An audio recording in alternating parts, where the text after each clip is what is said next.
Welcome. This is part 2 of episode 1. Episode 1, we talked about why do we stay in relationships that hurt us. If you haven't checked it out, please look at it on YouTube. This episode here has 4 parts. Why do I keep going back? How to stop going back? Rebuilding safety within yourself and breaking old patterns. Before we begin, I want to gently remind you that this episode is for reflective and educational purposes only. If you feel tense emotions, please reach out to a licensed trauma informed professional for support. I encourage you to move at your pace. You're not required to process anything alone. So you told yourself, like, this time would be different. You said, I'm done. I cannot do this anymore. I deserve better. And for a moment, you believed it. You felt clear. You felt strong. You felt something inside of you had finally shifted. But then something happened. It wasn't loud. It wasn't obvious. It was quiet. It was subtle. You started thinking about them, not just the pain, not just about what went wrong, but them. The way they looked at you, the moment that felt real, and before you could stop it, you felt pulled. Not in your thoughts, but inside of your body. And now you're asking yourself, why do I keep going back? Even when I know it hurts me. So let me say this clearly. This is not a lack of strength. This is not you being weak. This is not you failing. This is trauma bond.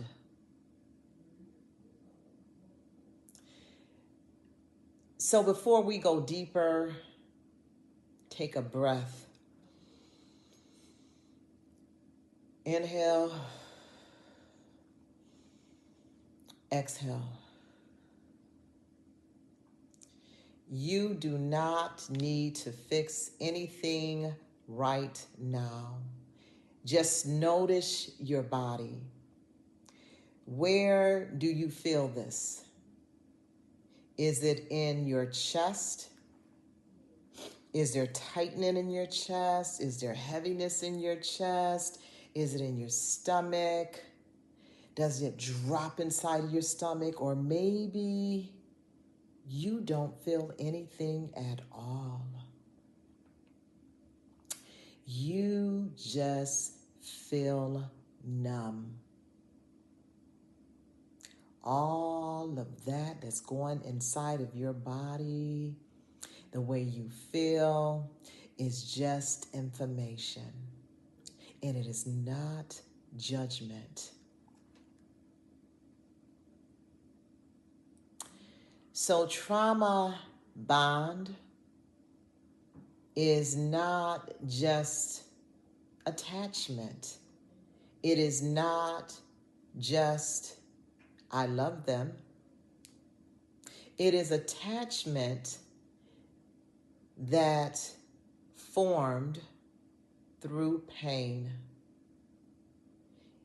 It's when love and hurt becomes connected. Closeness and confusion, they exist together. Affection and harm are intertwined. So your body learns. This is what connection feels like. And here's what makes it powerful. The same person who hurt you becomes the person your body turns to. So you're not just attached to them, you're attached to a cycle. Let's kind of slow this down just a little bit. Because once you see it, you cannot unsee it. It starts with tension. You feel on edge, uncertain, like you're waiting. Then something happens. Conflict, disconnection, and it hurts. Now you feel confused, hurt, maybe ready to leave. But then comes the shift. They come back or softens. And suddenly there is attention, connection, and your body finally exhales.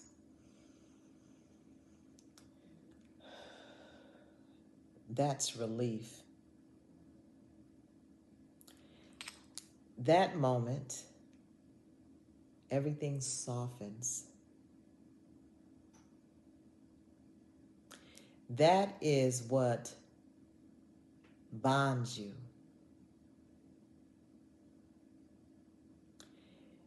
You're not addicted to the person.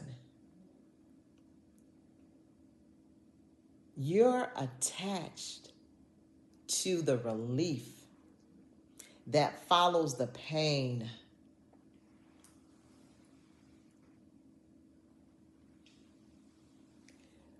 Why you go back? So when you leave, your body doesn't feel freedom right away. It feels absence.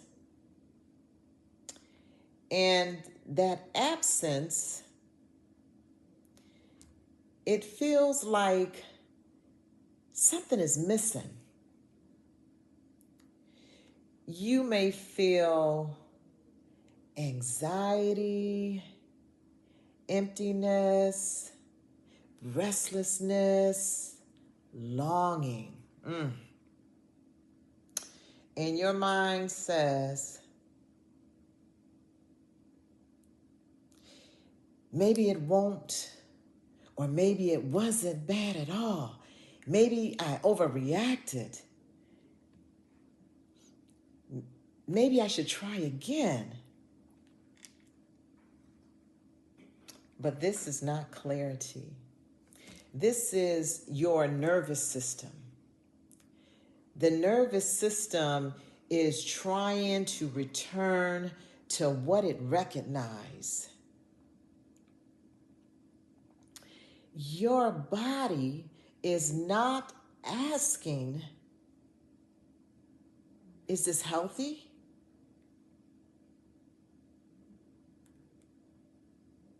It is asking, is this familiar? So your body has learned intensity equals connection, inconsistency equals love, relief after pain equals safety. So when that is gone, your system feels unstable. Your body will choose what is familiar, even when it hurts. And that's why you go back. Not because you don't know better, but because your body has not learned something new yet.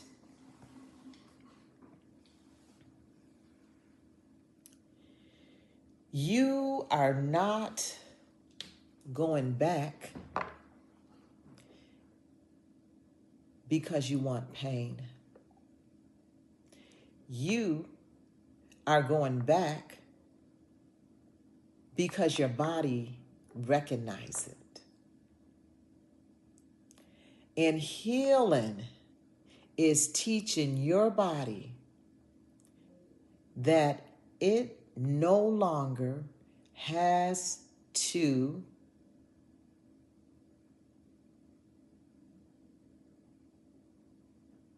So it's teaching your body it no longer has to. Question: what are you really missing? The person